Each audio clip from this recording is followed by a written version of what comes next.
Now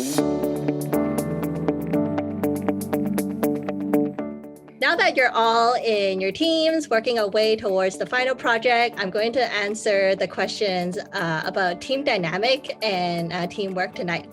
And so to set expectations, team don't win because they have people that are born talented, nor because they have more or less people.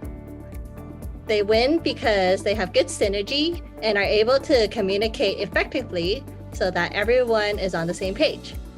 Hard work is one, but communication is the key. And so, to no surprise, when running the numbers for Project 3, we saw that the top 5 teams spent over 100 minutes each week in meetings. But they're not in meetings for the sake of meetings.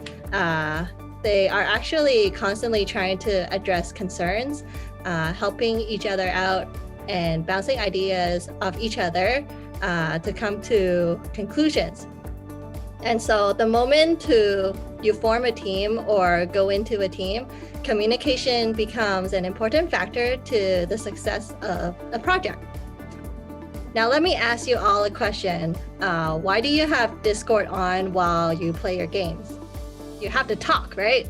So everyone that you're playing with in that session probably already knows how to play the game. At least I hope they do.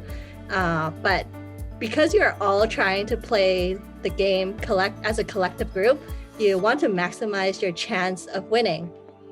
And so you would be informing each other what needs to be done, where, and when.